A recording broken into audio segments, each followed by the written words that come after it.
Awesome. Okay. Hi, everyone. So good to be here again.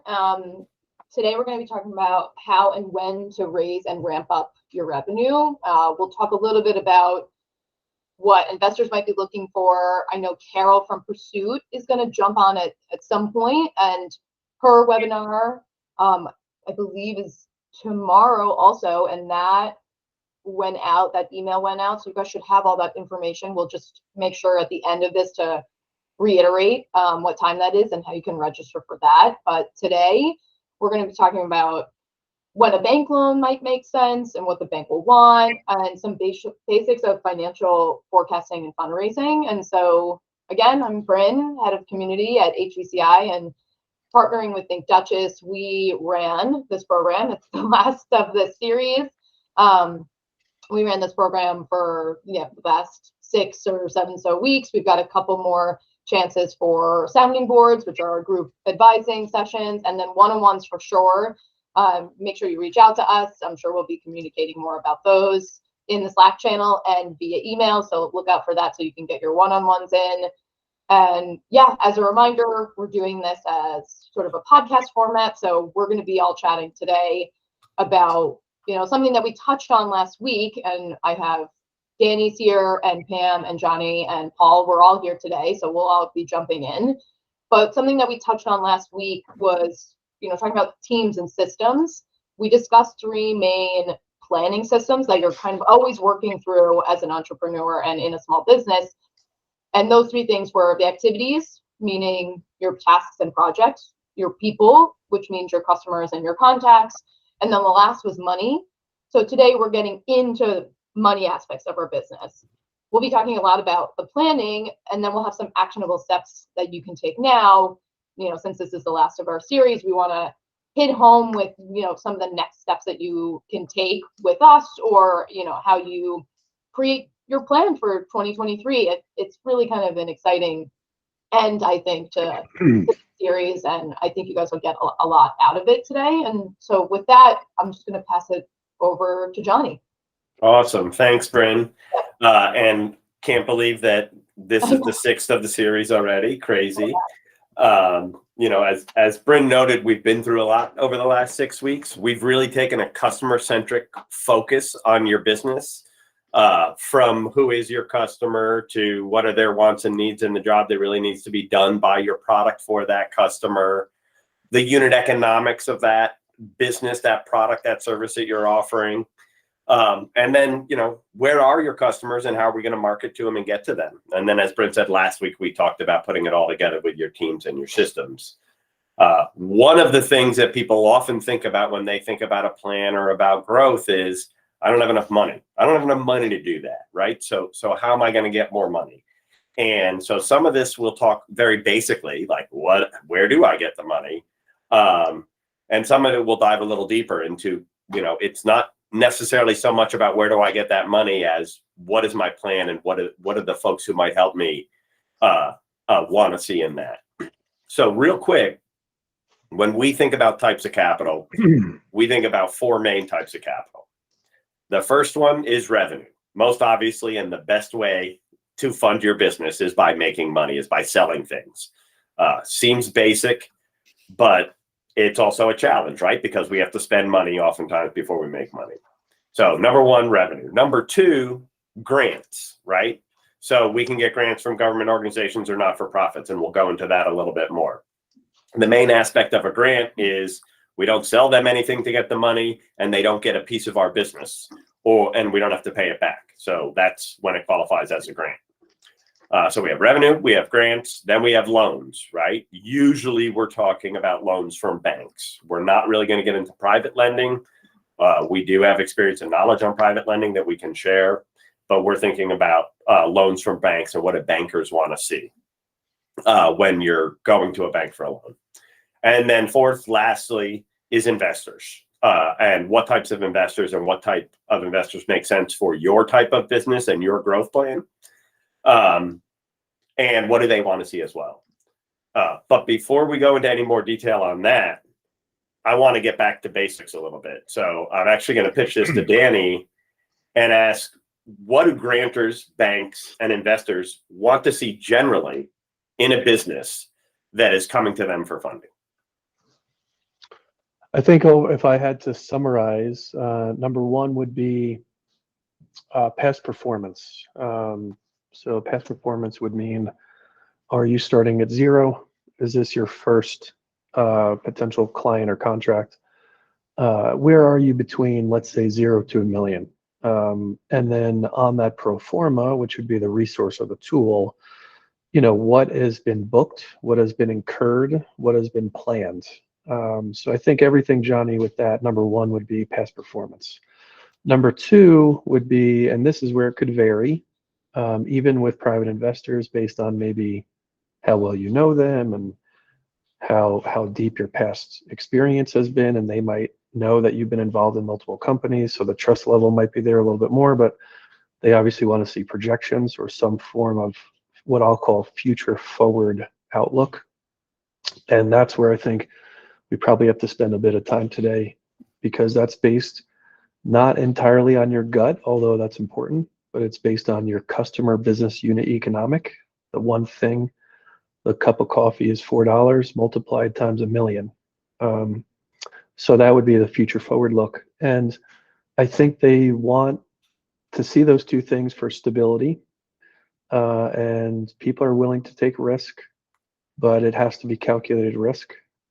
And I think another point that we could get to as well, it needs to be connected to the lifestyle of you and the business to make sure that everything's covered underneath that. Don't take anything from anybody that won't allow you to grow in the business. And that's the whole purpose of it. It's growth capital in different forms. And Johnny, I think you know those forms a little bit more deeply than most people. Honestly, you've kind of weaved in and out of a lot of those different navigations.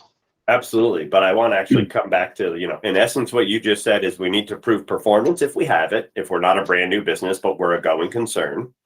If we are a brand new business, performance might be, as you indicated, individual performance. Does this team have a track record and a capability to perform it? And what can we show for that? And projections, meaning what's going to happen in the future. And so, as Bryn noted, this performance reporting and these projections come out of that financial tool of your three main systems. Your financial system manages your transactions, right? It records your transactions and it categorizes your transactions. So your revenue, where did it come from? Your income, where did it come from? Your expenses, what did you spend the money on? And these will lead to being able to create a budget and stick to a budget. And just a little bit more, and to not be too basic, but this will really slow you down if you're like, I need money, so I'm going to go talk to the bank. If you don't already have your reporting straightened out, you're going to spin your wheels a lot. And the bank, the right banker, as Danny said, if you have a relationship or somebody refers you, can help walk you through how to set these up. But if you are not familiar with your business's P&L, profits and liability and losses, right? Balance sheet, how much money and assets do I have on hand, and what are my liabilities and debts? And cash flow statements, but money coming in, money coming out. If you're not familiar with those three key financial documents, you're going to need to become familiar with them before you ask anyone for money, because they're going to ask for that. And they're going to ask for the other item that Danny said, your projections. And you'll hear us say pro forma. It's Latin for a guess on how much money you're going to make and how much money you're going to spend. But the pro forma is the projection. It's basically looking backward at your budget or at your perceived budget and projecting that forward based on assumptions that you're going to make. Did I miss anything on the main tools there, Danny or Bryn? I'm getting a head shake, but Danny, where are we? No, I think that's a good synopsis. I think a lot of this starts to get into when you consider these different forms of capital or investment or growth path, whatever you kind of want to call it. It's really about, I think, your level of confidence in the business. People sitting on the other end of the table want to feel, I think at the end of the day, that they are giving the money to someone or a team who's going to make it happen. And I think the incentives, for a bank and a granting organization and an investor, venture investor are quite different at times. So I think, and Johnny, you've touched on this in past work that I've seen you do, is like, well, what's the motivation in it together? Because picking a partner is for a long-term thing, especially when money is involved. And I think that matching what I've heard you call, Johnny, like your path to money is really, really vital, because you're side by side, you're in the saddle with those individuals. So I think there's probably some businesses that are assessed to think they're in the wrong business. That's one thing. But I think Can you elaborate on that? Yeah, and then just quickly, the second point is then you can end up taking money that's for the wrong path. I think that's where I was coming to that. I'm like, then you're in the saddle with someone going on the wrong path, as opposed to building something that's going to be an empire in a way. And I think some people might think that they're making some people might think that they're in the food service business when they might actually be in like the consumer products goods business, and they might have to be more in packaging that food and distributing it and selling it to supermarkets, as opposed to being a private chef, going into someone's house or in a country club or something like that. Well, now you're taking us all the way back to jobs to be done in a way, right? It's like, and the landscape, like, what am I actually selling and what does my customer actually need, right? And what business am I going to end up being in there? Is that where you're going with that? I think I think where today's conversation is really focused on is the pivotal point is, what's the price sensitivity? The price sensitivity needs to be based on the customer, of course. I think that there's sensitivity to like my own value, but I think that's probably a little bit more in the bucket of going from an independent consultant or a time and materials type, service, providing that service. But when you're building a business, you have to think about price long-term for your customer. And that's where the conversations from jobs to be done are continuing, right? You're always checking that. You can, based on your gut and market research and talking to advisors, you can put forth a pro forma based on your performance, which is more realistic, and a projection, which could be more gut, but it could be based on competitor pricing too. But really, at the end of the day, you have to believe in that, and so does the customer. And I think maybe one thing, Johnny, that we could talk about is assumptions are okay as long as you have a justification. It doesn't need to be the be all end all, like 1,000% confirmed. It could be 70% confirmed, but you are taking a chance on educated guesses and research. But the assumptions are core and tight and they're justified. And people can believe in that too, on top of just the number and price itself. That's the growth, right? We kind of don't know fully what that's going to be. Got it. So two things, my big takeaways there are, one is the plan and revenue, which is where I want to start, is with revenue. And the other is the right kind of capital for the right kind of business at the right stage, which we'll get into as we go into the other kinds of capital, grants, lending, and investment. But the revenue starts with a plan, right? And towards your point, there are several elements to that plan. And the first one is it needs to be written down. And that may sound obvious, but I'm going to keep beating that drum because it is a weakness. Generally, we think we know the plan. We think we don't have time to write the plan. We need to work in the business and make sure that, the burgers are flipped and the toilets are cleaned. I don't have time to write a plan. But in order to know our revenue and grow our revenue, we need to have a plan that includes a few elements. And Danny, you mentioned one of the key ones, which is the assumptions that we're going to make. So we can start with, if we have past performance, looking at that financial tool and saying, hey, this is the money we made and this is how we spent it in categories. And then looking forward and saying, assuming we want to grow, we want to make more money, which means we either want to sell more, we want to sell more widgets, we want to sell more burgers, we want to sell more liquor, we want to have more clients, whatever that is. But those clients aren't just going to show up Those customers aren't just going to come in the front door or come to our website unless we take an action or spend money to get them there. So that's on the other side of the plan, is the time and money. Where is that time and money going to come from? So that's going to be on our cost side, right? Are we going to market more? Are we going to spend more time of our own time or of hired talent's time on social media marketing, on cold calling? How are we going to, we can't have wishful thinking that, well, you know what, I sold $200,000 last year. We're going to say I'm going to sell $300,000 next year without any change in activities or expenditure, right? So that would be just wishful thinking. And the other thing that Danny mentioned there is you have to take your own lifestyle into account here. And that means there's two sides to that. Danny mentioned, oh, my own value as a consultant. And listen, when I ran my own business, and we were very successful, I paid myself very well. When I went to my next business, I didn't say, well, I'm automatically worth what I was in my last job. So that's what we're going to put down for Johnny on the budget. Because the revenue couldn't handle it, and because I could handle not making that same amount of money. But if I need to make a certain amount to live, I need to make sure that that's covered somewhere through the business or otherwise. Danny, yeah, you wanted to jump in. I was going to apologize. Maybe that job was with me. I didn't get you the value as much as you were worth. Not at all.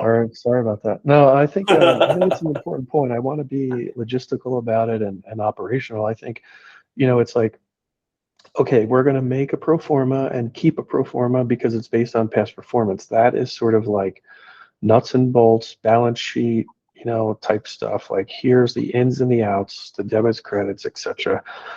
The assumptions part and the projections and sort of this growth path is really a combo of your gut too with the fundamentals. And I think that's where the unit economic comes in, like the $4 cup of coffee.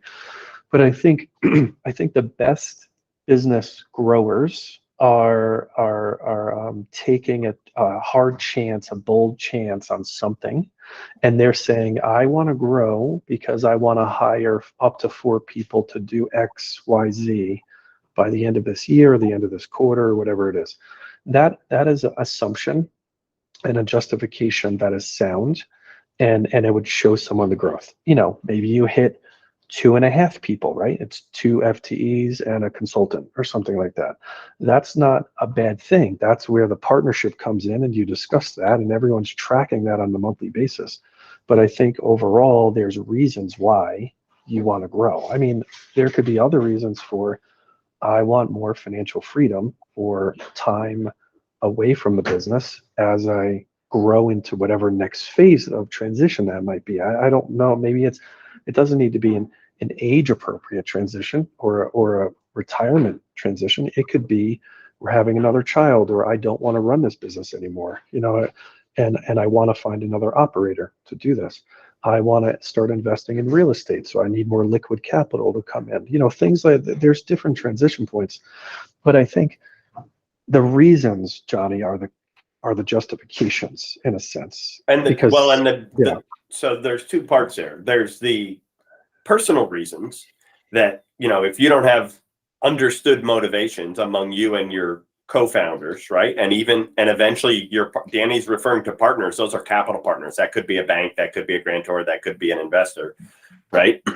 Those personal reasons are important to understand. Part of the plan might be, as Danny's saying, and I did this a lot with my first business, is yeah, I don't want to be running kickball games for 20-year-olds for my whole life. I want to be building a business, and I want to learn what other aspects of the business I can grow besides this. So we hire people to do that so I can focus on sponsorships and grow the sponsorship side of the business. So the plan needs to make sense from that sort of internal operator perspective. And on the pro forma side, and we'll dig more into pro forma, and I'll splash up an example. On the pro forma side, it needs to make sense from the, call it the ones and zeros standpoint, right? That the revenue is going to grow with sales, and sales are going to grow with effort and expenditure. Yeah, and I mean, this is a more personal philosophy of language that I've used with myself, and I think folks like Brent or Paul have heard me say this in the past, but I like to even define from a business operator perspective, right? So just to qualify again, like Johnny's always been a little bit more on the investor side. I've always been, even though he's been a great operator, I've been on like, let's get it done operations side, digging the dirt. And from that perspective, I'm constantly calling everything revenue. So not just investment, right? Or investment partners. To me, I want to treat the partner, the funding partner, as a client, just because it's just investment revenue coming in. Because in my mind, I'm like, okay, I need to make that back. As opposed to some mindsets could be, I got this money, we can test everything, and if we end at zero, then we tried. I think always having a mentality of like, we need to prove something with this money. So that to me, if I'm treating everyone like a client or a prospect, the first thing I'm doing in a business development cycle connected to money is asking or finding out the requirements of that client. So even with the funding partners, if I go to a bank and say, I want to do research, they might say, go find a grant. Don't come to me. So I think I'm mentioning this also because there's a whole lot of time wasted, and it takes the same amount of time to raise revenue for 20K, 200K, and 2 million. And So I think look at their requirements and don't be surprised or demolished or depressed if the bank says, I'm sorry, I'm just not going to, you're not qualified for this. And I've done that personally. I've gone through 4 months of that process, and at the end I'm going, what the hell is going on here? I need the money. Look, we're growing. And the answer is, I'm just not a qualified candidate for that bank. right, wrong capital, wrong company, wrong time, or wrong partner, right? And you hit on something that I want to be able to get. Don Delaney had a question in the chat, that you treat investors as revenue. I need to bring this money in and prove something. I want to focus on the prove something thing, but I want to say never show loans or investment as revenue on your P&L. It's a mindset, not a tool set thing. I just want to clarify that. But Don mentioned or asked about source of repayment, and what this gets to as we sort of close out the revenue as the first and most important path to money, as Danny said, is that without revenue and a revenue plan, you're not going to be able to repay the lender, and you're not going to be able to provide value to the investor, right? So the source of repayment is key, and the source of repayment hopefully is revenue. It may be additional capital raised, it may be another loan, but we really want to see whenever you take out a loan or whenever you bring on a partner, an investment partner for equity, that the source of repayment is going to be revenue and scaling up that revenue. So Don, I hope I'm touching on that there. But from there, Danny mentioned these other partners and right time, right place, a right opportunity. And where you might spend 4 months spinning your wheels only to realize that you're not talking to the right capital partner. So I want to outline our understanding of the right capital partner for the right situations. And that the first one that I want to touch on is grants. And the thing about a grant that's great is that it's non-dilutive, meaning they're not going to take a piece of your business. It's not a loan, which means you don't have to pay it back, right? The bad news is that they're hard to get. There's two primary types of grants that I've seen. There are research grants, which means you're doing science. You're not commercializing your business. You're not scaling your business. You're still in the research phase. And this is scientific research usually. And the federal government and the state governments want to invest in research because they want us to be an innovative country. So there is a lot of funding out there, and I won't get into the particulars of it here. But if you're purely in research, if you're creating a new material that will be really valuable in solar panels or creating energy, or if you're creating a new process for treating sewage, or what have you, that is stuff that you can get research grants for. And it's something that your future capital, whether that's lenders or equity partners, want to see. They want to know that you've convinced other scientists that this is a good technology. The other type of grants are what I would call generally economic development grants. And that means that there's funding to launch a business or aid in professional services for a business, usually for someone that lives in a region that's economically depressed. And that could be a portion of a city, a whole city, another region, or somebody that's from a community or a demographic that is underrepresented in business ownership or is perceived or does have a disadvantage in another way. Examples of this, I'll mention in Westchester, Hudson Valley Center of Innovation has worked with their launch program. They provide micro grants, $1,000, $1,500, I think up to $3,000 for folks who go through a set of education to help them launch their business. It might be they're, paying a lawyer to formalize their business and form an LLC. It might be someone to help them set up their books, etc. Where grants are usually not going to come in are in scaling up your business. They may, if it's a not-for-profit that has a very niche issue and you're a social justice business, maybe you're in education technology and you're going into schools that don't have budget, then you may actually get a grant, or the school, your customer might get a grant in order to pay for your services. So there are ways to do that. But generally, these grants are early stage activities, both for commercial, for scientific research or economic development. Danny, am I missing anything on grants there, or when folks should think about granting? No, I think it's good. I think just back to the comment about requirements. A lot of the grants are through request for proposals, RFPs, that are posted on municipal, nonprofit, foundation, county or state and federal, of course, websites and through those portals.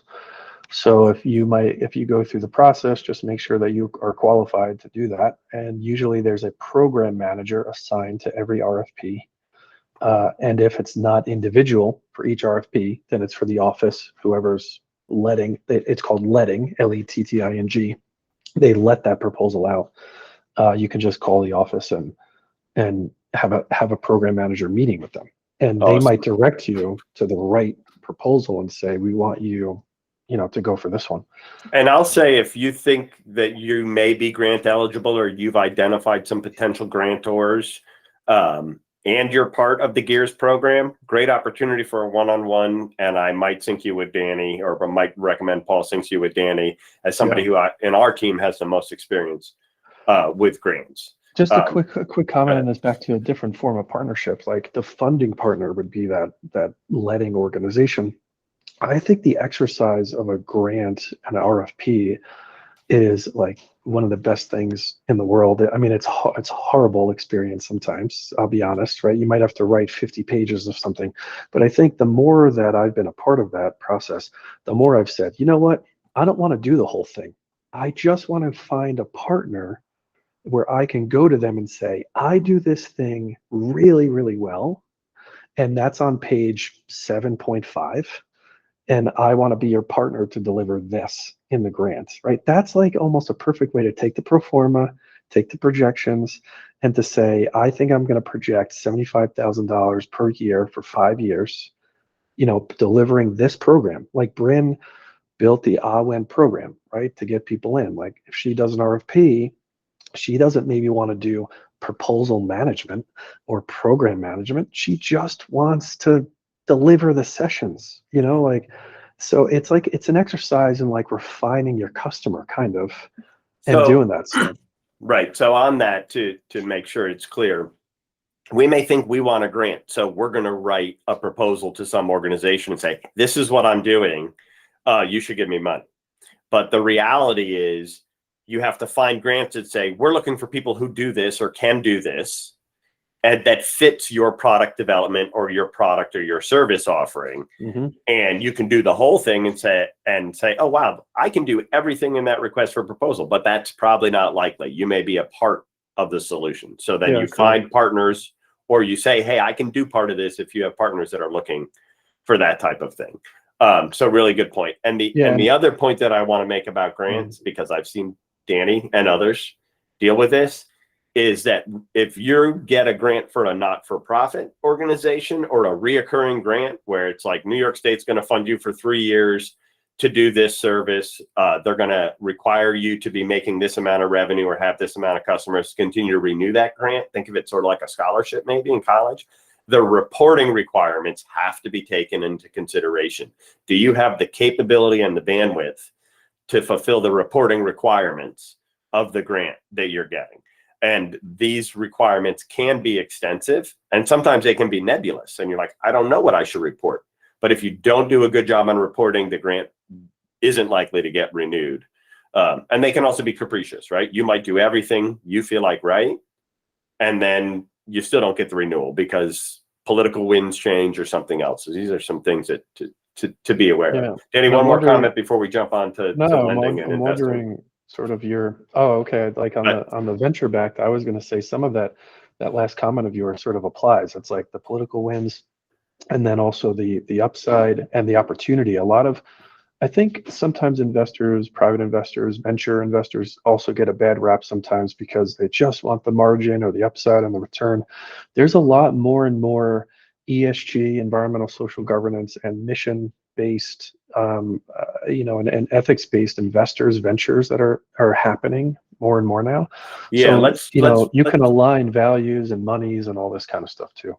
Yeah, let's cover lending, and then we'll get into the different types of investors and what their motivations might be, which Great. Super important. Like, one of the words that Danny's been saying is partner. And he's not talking about just your business partner. You have to think of your capital partners as partners because you're in a financial relationship with them. It's going to be documented. It's a contract. So what are your partners' motivations and what are they really looking for? So I definitely appreciate that.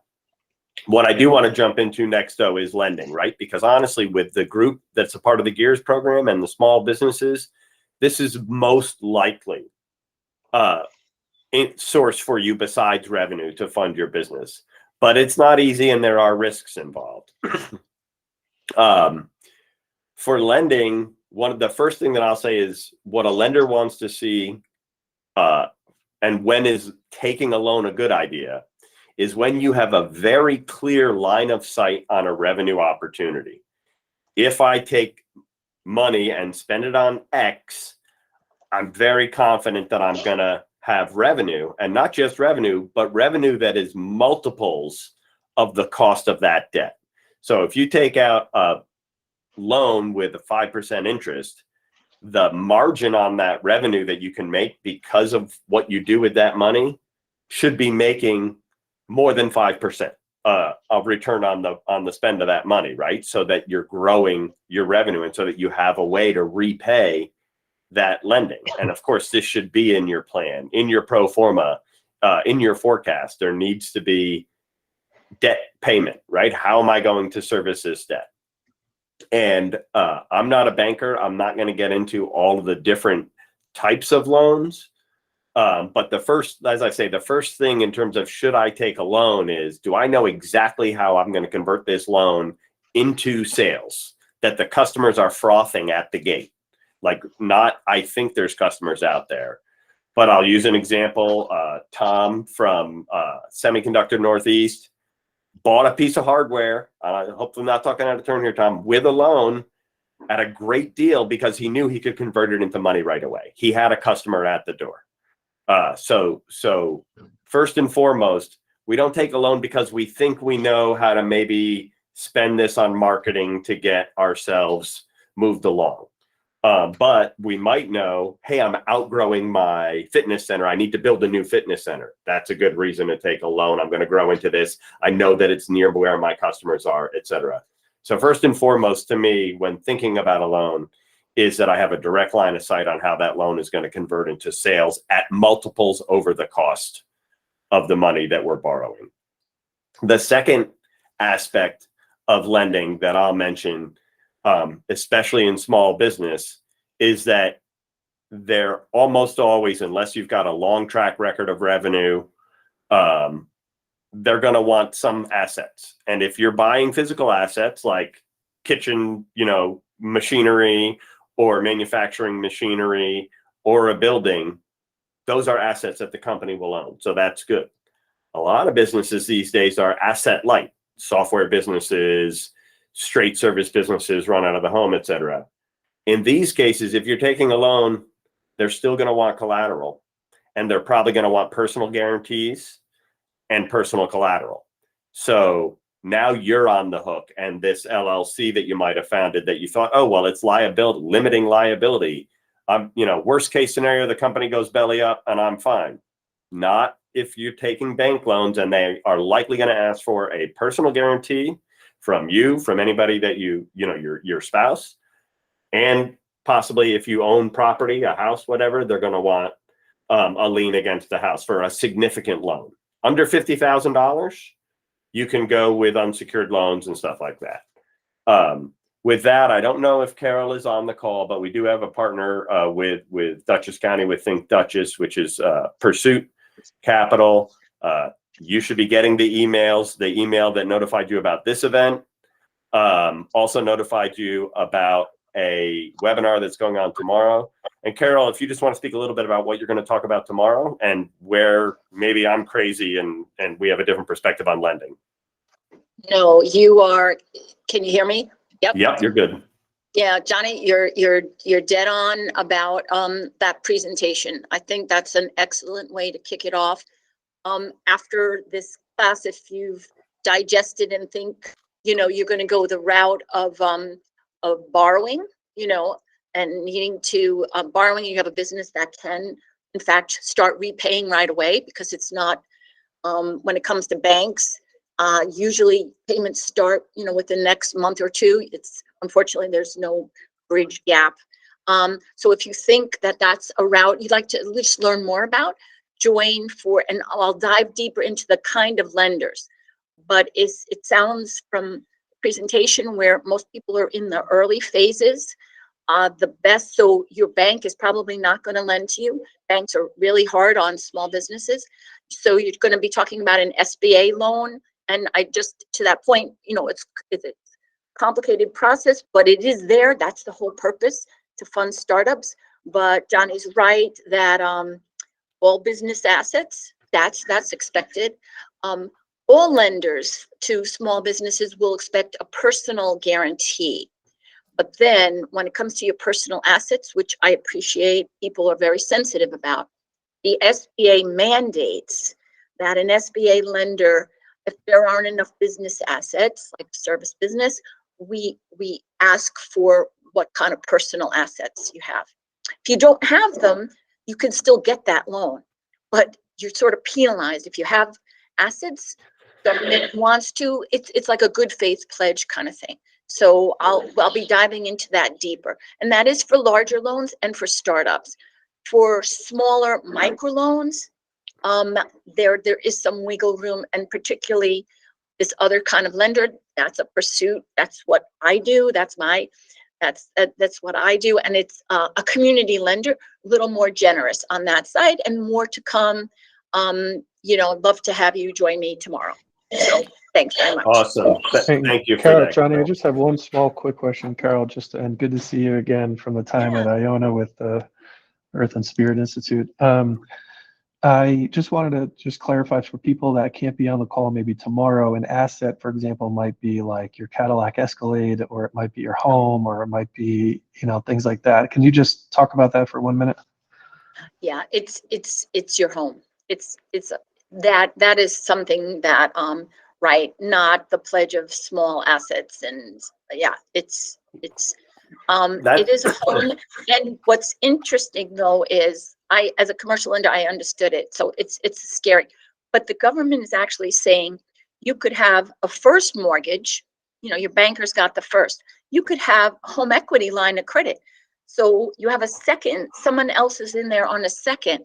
It's the government would just put its name on as a lien. It sits second, third, fourth. It is not the federal government's intention to own personal property. We would not, so for instance, we would not fund your business if it didn't make sense. We don't care if you have a $5 million piece of property. The SBA, Small Business Administration, is not in that kind of business. We want you to succeed. So collateral is nice too, but it won't get you a business loan unless you've got that good business plan and the good projections. And I really appreciate that. And it is an interesting quandary, I'll call it. The first time that I went for an SBA loan was when my existing business decided to acquire another business. And we had a multi-million-dollar track record of revenue. Even though our margins were thin, we saw consolidation in the industry as an opportunity.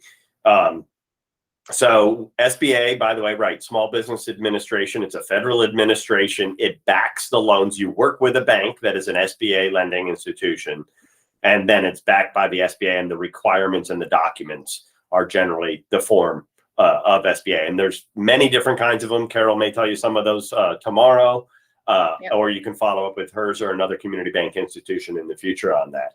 But if I didn't own houses, they might have given us the loan anyway. So that's super interesting to me. So so maybe if you're in a race condition where you're like, oh yeah, we're going to buy a house and we're going to get a loan out for the business that has a good track record and enough cash flow that it could fund the repayment of the loan, you might want to get the capital. You might want to get the loan before you buy the house.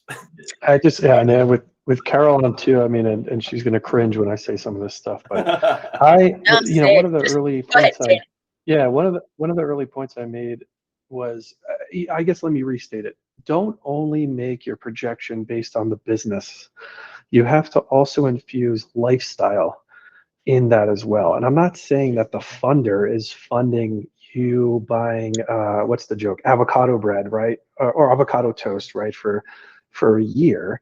What I'm saying is, like, if you think you're going to make 150, then in your pocket, that might be 40, at the end of the day. So like maybe you need 50, and not 40. That's what I'm saying. Like it could be a slight difference. And when someone like me, I just want to qualify it. Like I took out of my 401k $41,000 plus dollars, to fund a business in the past. And would I say the same thing now to my old self? I don't think so. But I did it then, and it kind of worked out.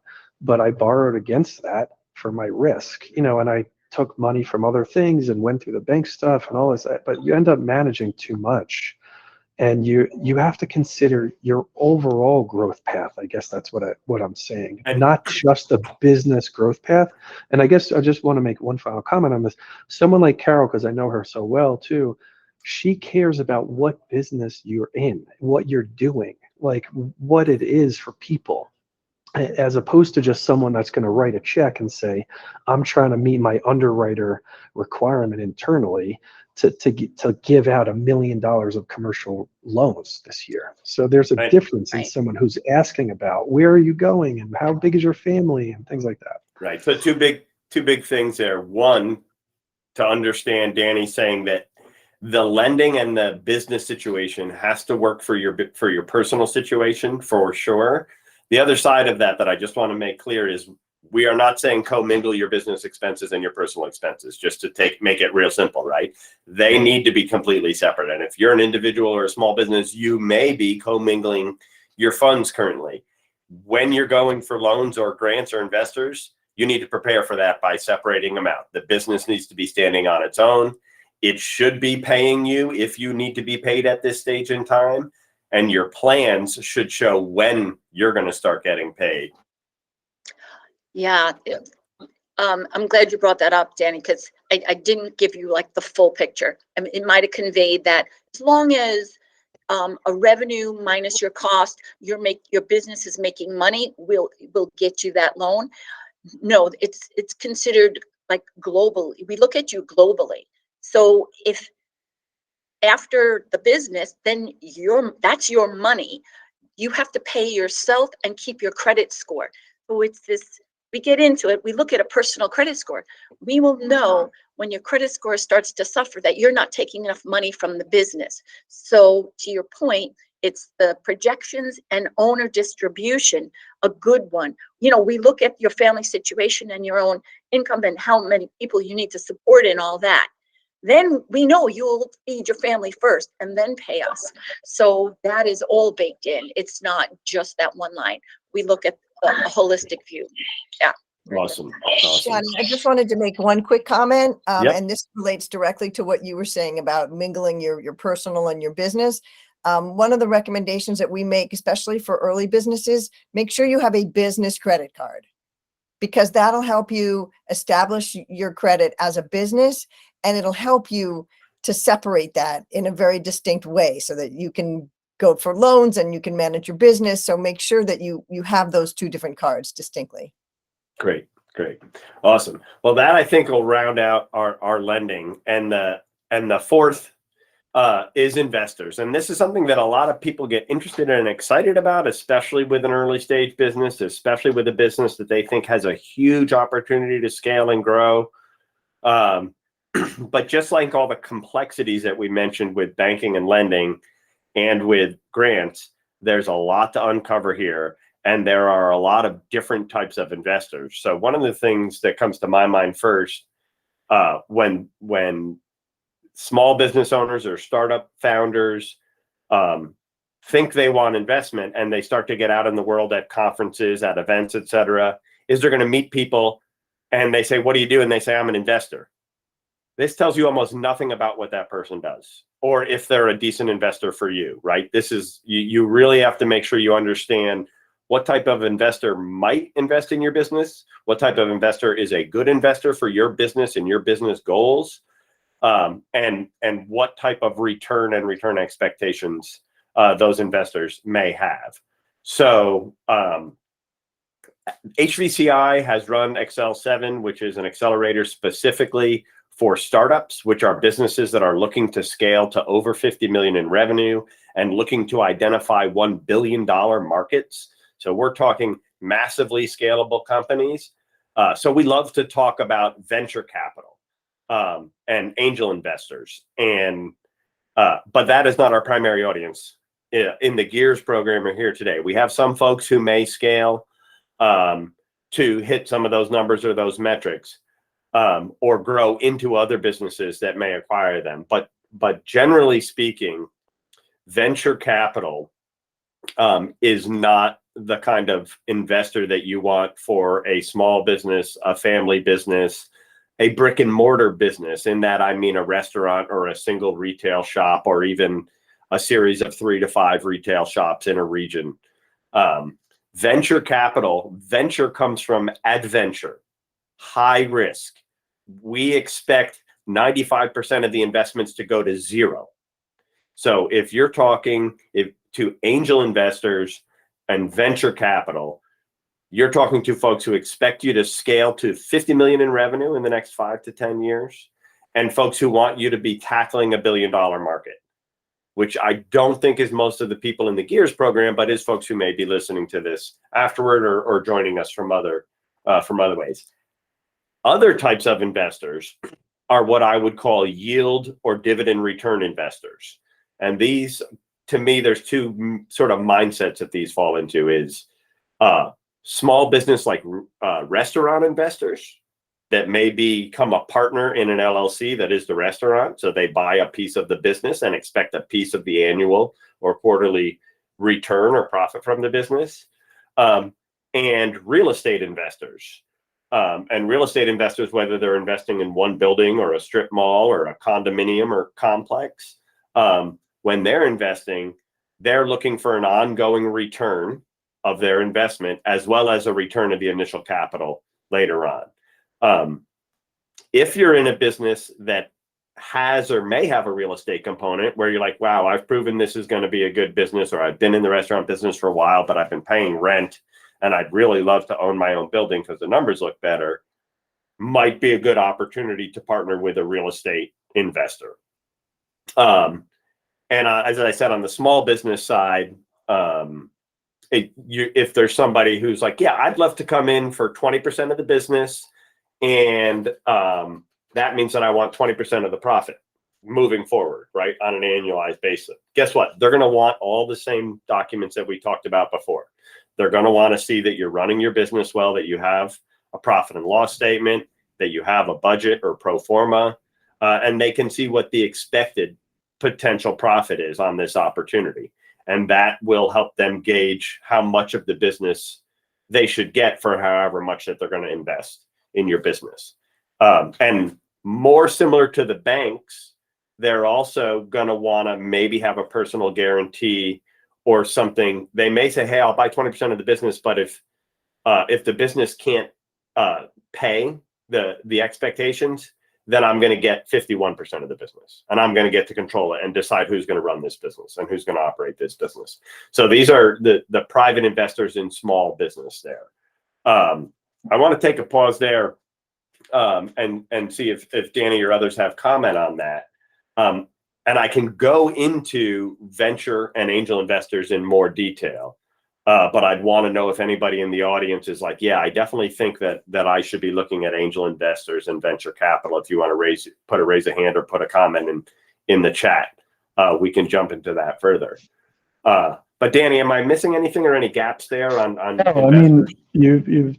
I've enjoyed you summarizing a lot of the operational side of every category. I think I've tried to splash some of the mindset and the approach that's needed. I think in the venture space, we've heard from a lot of businesses that fundraising and money is always a pain point, and the approach has to be, it is an absolute given.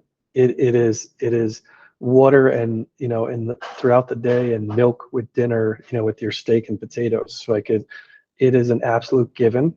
You have to constantly be fundraising or in fundraising cycles to achieve that rapid growth or achieve that level of growth. The other side of the table with those venture investors, and Johnny, I think Logan, he totally would not mind, Logan Pepczynski with Craft Hounds, sort of with this example, if someone wants to look it up, Craft Hounds would deliver like fresh craft beers and drinks and ciders and kombucha directly to your door within an hour, kind of like a DoorDash. I remember vividly one time being in front of a VC and them saying 100%, applaud you on everything, but it's not for us. And it's because you want to attack $75 million in the next 3 years. We want it to be 250. And I'm not saying it's just because the venture investors wanted that big amount of money. It's just, to Johnny's point, $50 million, year over year, achieving $1 billion market. Like, it's back to this requirements type thing. You have to understand the requirements. And if you want to be part of that game, to do that, and it's really exciting, by the way. Like Super Coffee is a business Hey, that why we you always gotta bring quote. up a sore subject? I know, but Super Coffee is it was based out of Kingston, Hurley, New York, in the Hudson Valley. Grew to 75, then grew to 250, grew to 500 million in valuation, et cetera, so on and so forth. Like it's an exciting road, but it's a ton of effort to achieve that rapid growth. So you have to be ready for that too. And sometimes you might not see your friends and family doing that because you're invested so much in that business growth. But you can help a lot of people, and you can hire a lot of people and give them family benefits and take care of a lot of people. And really change a community for sure. And I joke about Super Coffee. As many of you know, I'm founding manager of the Hudson Valley Startup Fund. The one meeting I missed, Super Coffee pitched, and we passed on the opportunity. Really early stage, because bunch of old white guys didn't like the taste of a beverage that was being marketed towards 20-something athletes. And then I think A-Rod got on board, and like the rocket ship ride. And these are, some brothers from Kingston that really, really put in the hard work. One of the things that I do want to note, and this is true for venture investors, but it's also true for other programs as well, is the use of those funds needs to be really clear. Danny talked about milestones or a pain point.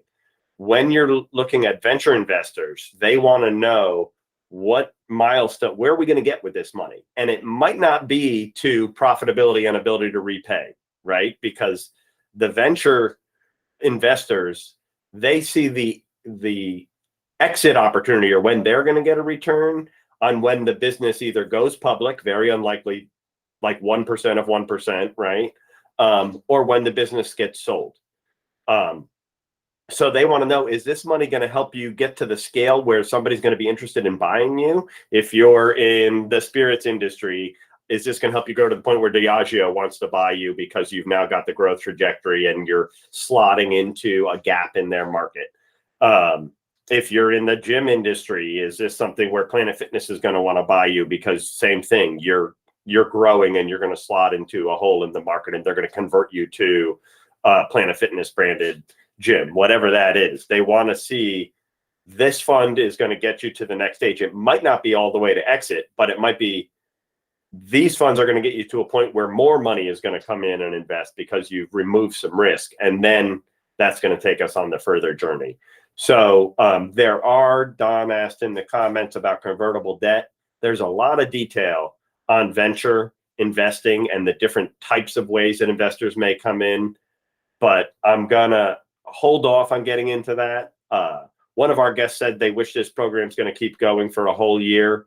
And if it was, I'd do a whole nother conversation, probably on 2 or 3 things on venture capital, because it's super interesting and we need a lot more venture capital in the Hudson Valley and in Dutchess County. But I think really where we are now, it's a good time to start bringing it home. This is our last of 6 episodes. We've talked about everything from, ideation of that product and that customer all the way through to funding your business.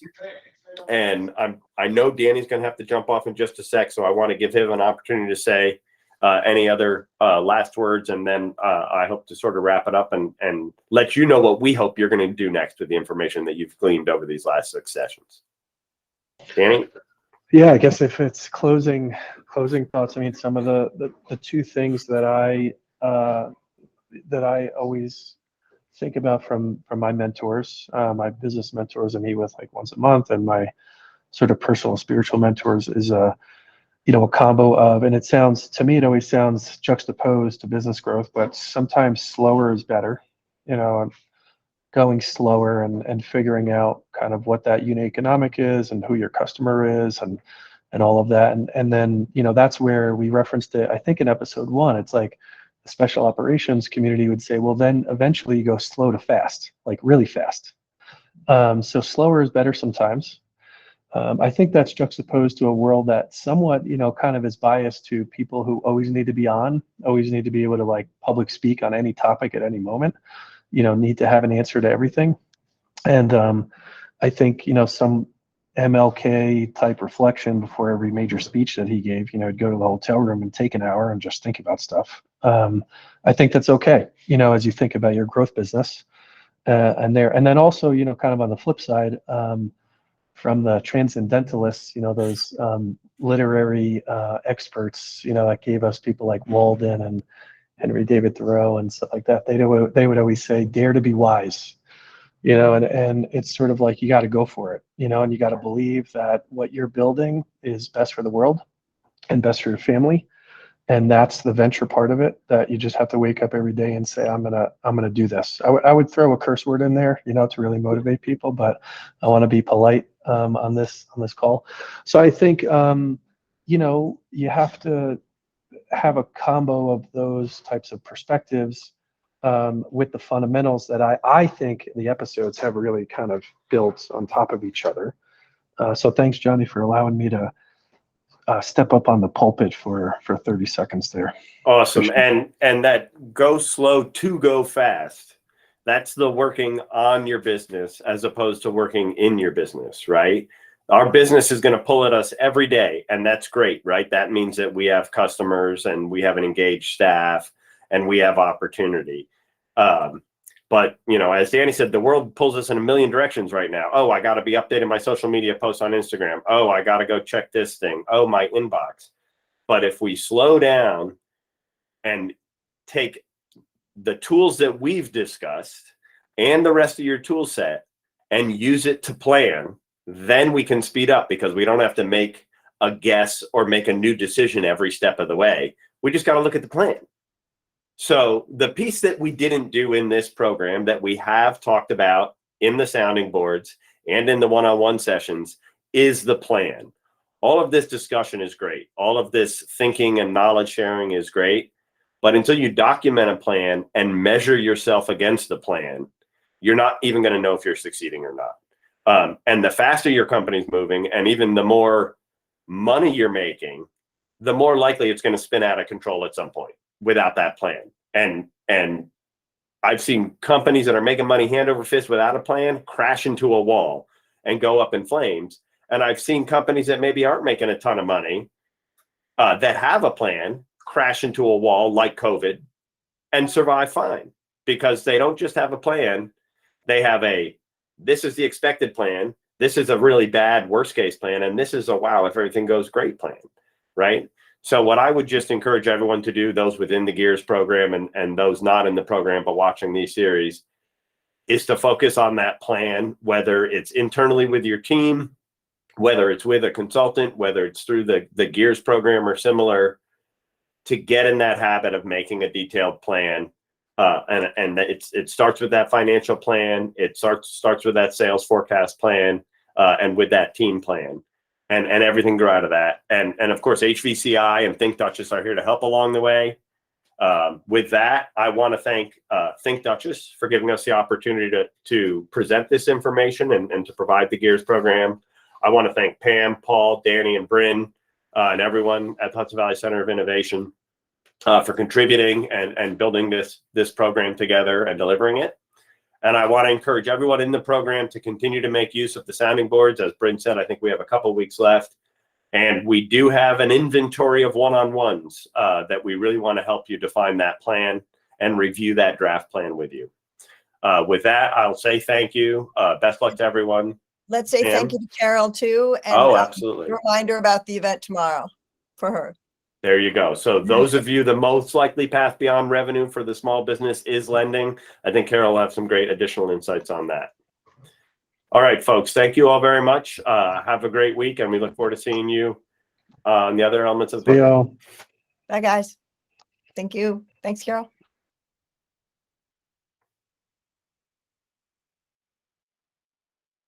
Paul, you want to hit that recording button?